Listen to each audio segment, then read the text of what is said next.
전능하사 천지를 만드신 하나님 아버지를 내가 믿사오며 그 외아들 우리 주 예수 그리스도를 믿사오니 이는 성령으로 잉태하사 동정녀 마리아에게 나시고 본디오 빌라도에게 고난을 받으사 십자가에 못 박혀 죽으시고 장사한 지 사흘 만에 죽은 자 가운데서 다시 살아나시며 하늘에 오르사 전능하신 하나님 우편에 앉아 계시다가 저리로서 산자와 죽은 자를 심판하러 오시리라.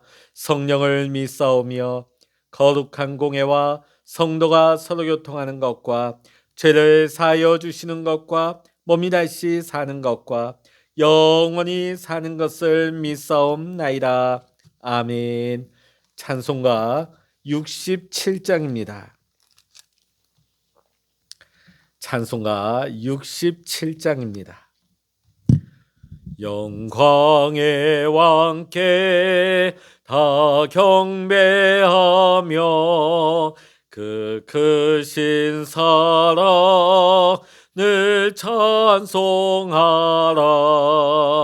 예부터 영원히 참 방패시니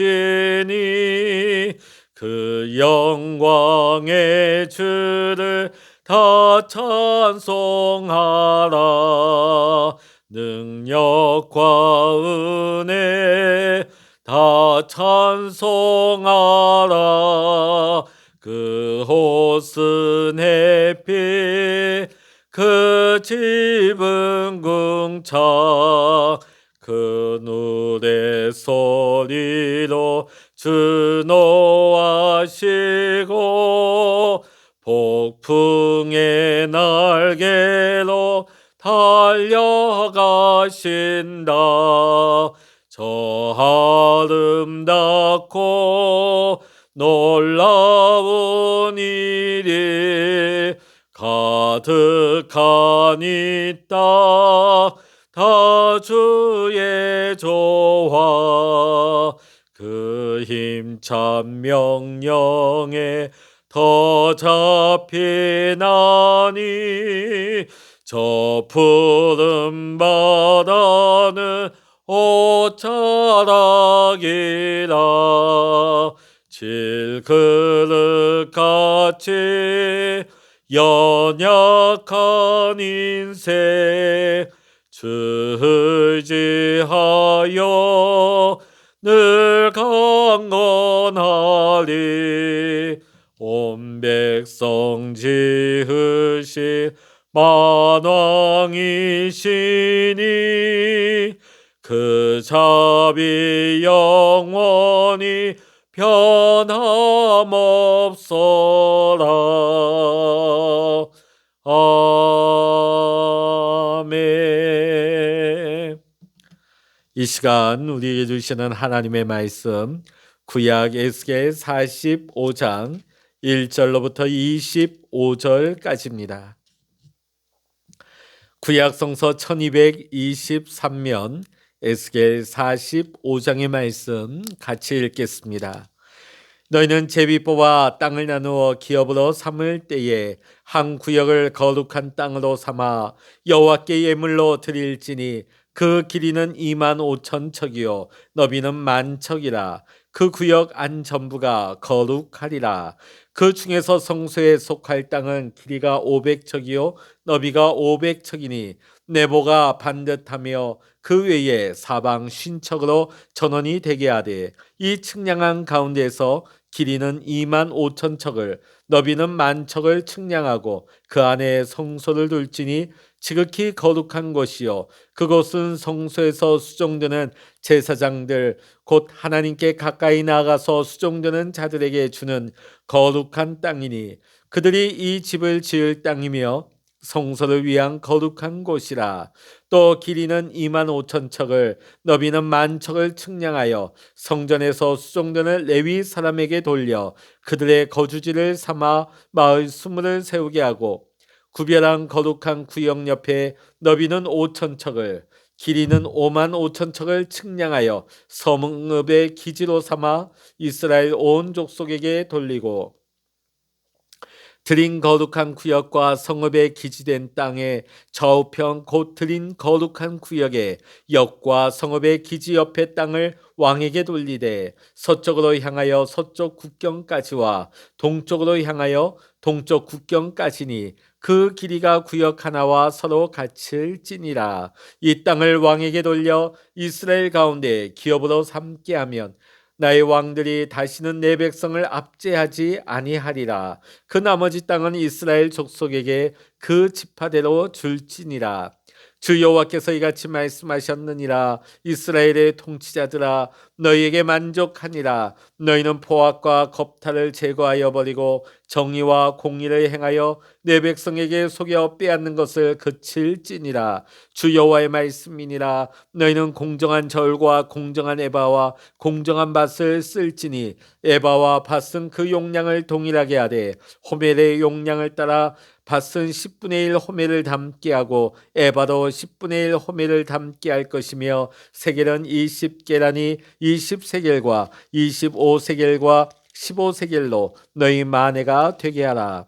너희가 마땅히 드릴 예물은 이러하니 밀 한 호멜에서는 6분의 1 에바를 드리고 보리 한 호멜에서도 6분의 1 에바를 드리며 기름은 정한 규례대로 한 고루에서 10분의 1 밭을 드릴지니 기름의 밭으로 말하면 한 고루는 10밭 곧 한 호멜이며 10밭은 한 호멜이라.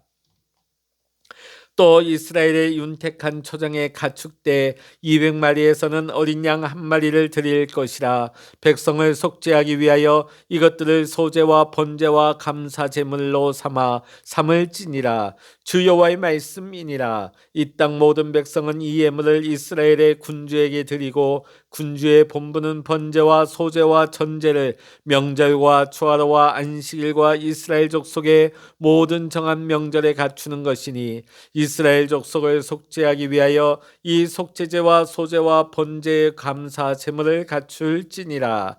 여호와께서 이같이 말씀하셨느니라. 첫째 달 초하룻날에 흠없는 수송아지 한 마리를 가져다가 성소를 정결하게 하되 제사장이 그 속죄제 희생제물의 피를 가져다가 성전 문설주와 제단 아래층 네 모퉁이와 안뜰 문설주에 바를 것이요 그달 7일에도 모든 과실범과 모르고 범죄한 자를 위하여 역시 그렇게 하여 성전을 속죄할지니라.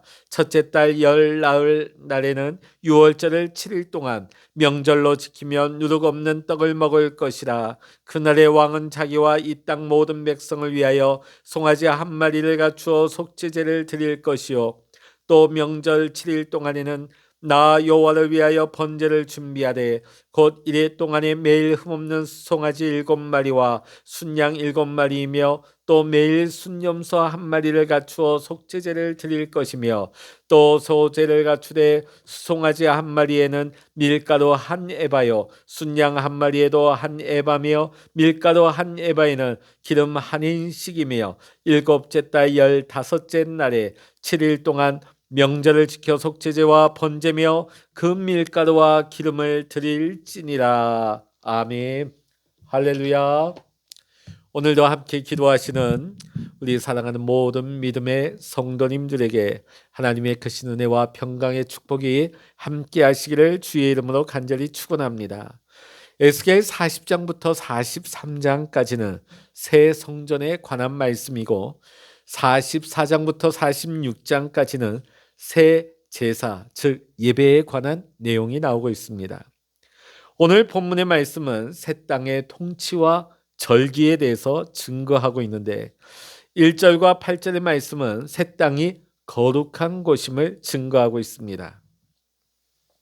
1절의 말씀을 보면 유다 백성들이 새로운 땅을 나누어서 각 지파의 기업으로 삼을 때에 그 나누는 방법은 제비를 뽑으라고 합니다. 이것이 굉장히 중요한 것입니다. 이스라엘 자손이 출애굽하여 가나안 땅에 들어와 그 땅을 분배할 때도 제비를 뽑는 방법을 했습니다. 여기서 제비를 뽑는다 하는 것은 각 지파의 능력대로 그 땅을 정하지 않았다는 것입니다. 만일 이 땅을 나누는 것을 지파의 능력대로 했다면 영향력이 크고 숫자가 많은 큰 지파는 좋은 땅을 취했을 것입니다. 그에 반해 영향력이 미미하고 인구수도 적은 굉장히 작은 지파는 굉장히 산간 지방으로 오늘날로 따지면 산동네를 차지할 수밖에 없었을 것입니다. 그러나 제비를 뽑게 되어지면 어느 지파에게 어떤 땅이 정해질지는 아무도 알지를 못하는 것입니다. 가장 연약한 지파가 가장 좋은 땅을 취할 수도 있는 것이지요. 여기에서 제비를 뽑는 것의 중요성은 그 땅이 자신들이 마련한 것이 아니라는 것입니다. 하나님께서 주셨다는 것을 인정하는 의미를 가지는 것입니다. 자, 그런데 오늘 말씀을 보면 기업으로 제비 뽑은 땅 중에 한 구역을 구별하여 하나님께 드리라고 합니다. 그 땅의 규모를 보게 되면 길이가 2만 5천 척, 약 13km가 되어집니다. 길이가 13km, 너비가 만 척, 5.2km가 되죠. 면적으로 하게 되면 이 면적은 서울시의 한 10분의 1 정도가 된다고 합니다. 자, 이렇게 제비 뽑은 땅을 하나님께 예물로 드리라고 하는 것은 모든 땅이 하나님의 주신 것이요 하나님의 땅이라고 하는 것을 인정하는 것을 의미하는 것입니다. 자, 제비 뽑은 땅 중에 하나님께 드릴 부분을 먼저 정했는데 그 중에서 성소에 속할 땅을 가장 먼저 구별하라고 말씀을 하십니다. 자, 4절의 말씀 보면 길이가 2만 5천 척, 너비가 만 척의 광활한 땅을 하나님께 구별하여 예물로 드리라고 말씀하십니다. 그 이유는 제사장들의 주거지와 성소로 삼기 위함이었습니다. 자, 여기 말씀에서 제사장들에게 주거 공간을 확보해 준다 하는 것은 그들의 기본 사역인 온전한 예배를 집중하기 위해서인 것입니다. 자, 그리고 5절의 말씀을 보면 또 다른 길이 2만 5천 척, 너비 만 척의 땅은 레위 사람들에게 주어서 마을 20개를 세우라고 하십니다. 자, 굉장히 큰 20개의 마을을 세우게 되는 것이죠. 레위 사람들 역시 성전에서 예배를 섬기는 사람들이었습니다.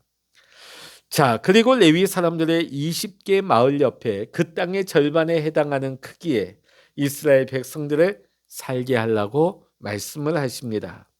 그리고 7절과 8절에 보면 왕의 땅에 관한 내용이 나오고 있죠. 자, 그러면서 이렇게 왕의 구역을 정해주면서 왕이 다시는 백성을 압제하지 말고 백성들을 보호하기 위해서 하나님께서 왕의 구역을 정해 주었다 하는 의미를 가지고 있습니다.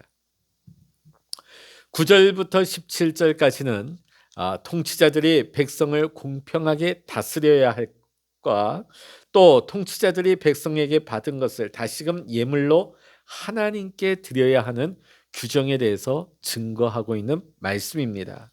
자, 9절의 말씀을 보면 통치자가 버려야 할 것은 포악과 겁탈이고 또 행해야 하는 것은 정의와 공의라고 말씀을 하십니다. 자, 10절부터는 매우 다양한 무게 단위가 나오고 있습니다. 자, 정의롭고 공의로운 사회, 또 신실한 사회 공동체를 만들어가는 것은 바른 저울을 사용하는 것에서부터 또 속이지 않는 것, 모두가 법과 원칙을 지키는 것에서 출발되고 완성됨을 의미하고 있는 것입니다.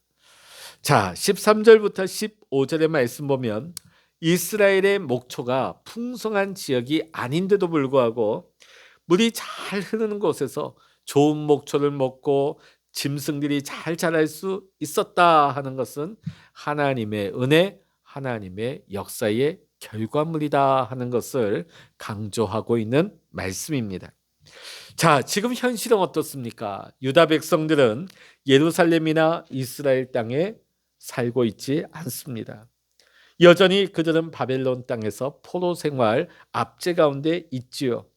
그럼에도 이렇게 말씀을 하시는 것은 하나님께서 반드시 회복시켜 주시겠다고 하는 강력한 하나님의 의지를 표명하고 있는 것입니다.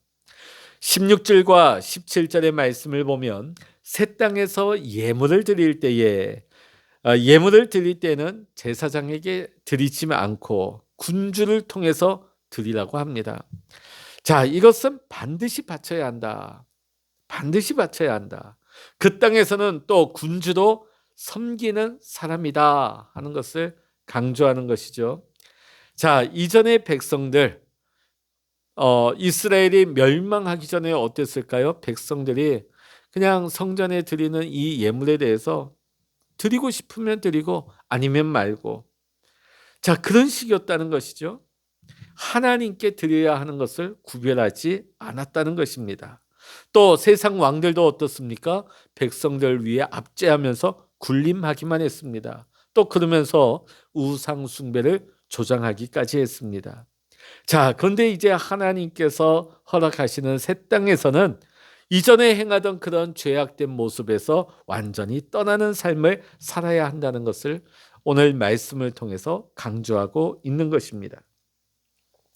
18절부터 25절의 말씀을 보게 되면 하나님의 백성이 지켜야 할 절기와 또 그때에 드릴 제물에 대해서 증거하고 있는 말씀입니다.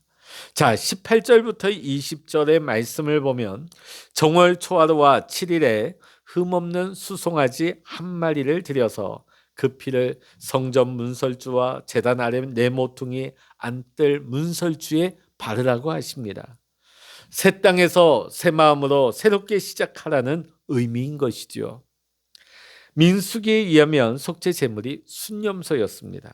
자, 그런데 오늘 말씀에 보면 수송아지로 이것이 나와 있죠. 이것은 많이 바쳐라 하는 그런 의미가 아니라 이전의 삶보다 이후의 삶이 더 풍성한 부요한 삶이 될 것임을 하나님은 말씀하고 있는 것입니다. 자, 21절과 25절의 말씀 보면 유월절과 초막절을 지킬 것을 명하고 있습니다. 자, 이것은 출애굽과 깊은 관련이 있습니다. 유월절은 애굽을 떠난 것을, 또 초막절은 광야 생활을 상징을 합니다. 앞으로 이스라엘이 새 땅에서 살게 되더라도 하나님의 그 처음 은혜를 잊지 말아야 한다는 것을 강조하고 있는 것입니다. 지금 유다 백성들은 바벨론에서 포로 생활을 하고 있습니다. 거기에는 성전도 없고 자기 명의로 된 땅도 없습니다. 그럼에도 새 땅에 들어가거든 그 제비 뽑은 땅에서 제사장들의 주거지 또 성전을 먼저 구별하여 짓고 레위 사람들이 살 마을을 만들며 정직한 저울을 사용하고 유월절이나 초막절 같은 중요한 절기를 꼭 지키라고 하나님은 말씀하고 있습니다. 오늘 하나님께서 이 말씀을 주고 계심은 회복은 반드시 일어나게 될 것을 말씀하고 있는 것이죠. 회복이 일어날 때에, 그 땅에 들어가게 될 때에 이제는 하나님의 자녀다운 삶을 살라. 그리고 하나님의 백성이 걸어가야 할 길을 신실하게 걸어가야 될 것을 강조하고 있는 말씀입니다. 왜냐하면 이스라엘 백성들이 이전에는 그렇게 살지 않았기 때문에 나라가 망하고 포로가 되었기 때문이죠. 사랑하는 성도 여러분, 오늘도 우리가 우리의 삶의 자리에서 주님 안에서 함께 지어져가는 삶을 살아갈 수 있기를 원합니다. 하나님이 내 삶의 목적이 되고 하나님 자녀의 길, 그리스도인의 길을 신실하게 걸어갈 수 있는 귀하고 복된 삶을 살아갈 수 있는 우리 모든 믿음의 성도님들 되시기를 이 시간 주의 이름으로 간절히 축원합니다. 기도하시겠습니다. 할렐루야. 하나님 아버지, 지난날 우리가 죄악 가운데 하나님의 진노와 징계를 당할 수밖에 없었음에도 불구하고 하나님의 은혜와 자비로 말미암아 우리가 다시금 회복되어지고 하나님의 축복 가운데 거하게 됨을 감사드립니다. 하나님께서 우리에게 은혜와 자비를 베푸시고 다시금 하나님께서 우리에게 새 삶을 열어주시는데 하나님, 우리가 다시금 옛날 삶으로 돌아가지 않게 하여 주시옵소서. 결코 우리가 하나님의 진노와 징계를 당했던 과거의 죄악된 삶을 반복하지 않게 하시고 하나님 앞에 은혜 받은 사람으로서 하나님의 구원받은 백성으로서 은혜와 자비를 받은 사람으로서 하나님 우리가 하나님께 영광 돌리며 또 하나님이 기뻐하시는 하나님 백성의 삶을 그리스도인의 삶을 살아갈 수 있도록 주여 인도하여 주시옵소서. 오늘도 성령 하나님께서 우리를 다스리시고 인도하여 주셔서 우리의 삶이 하나님의 기쁨이 될 수 있는 귀하고 복된 날이 되게 하여 주시옵소서. 모든 감사와 영광을 우리 주님께 올려드리며 우리 주 예수 그리스도의 이름으로 간절히 기도하옵나이다. 아멘. 찬양하라 내 영혼아, 찬양하라 내 영혼아, 내 속에 있는 것들아 다 찬양하라. 기도하라 내 영혼아, 기도하라 내 영혼아, 내 속에 있는 것들아 다 기도하라. 주여 일창으로 합심하여 기도하십니다. 주여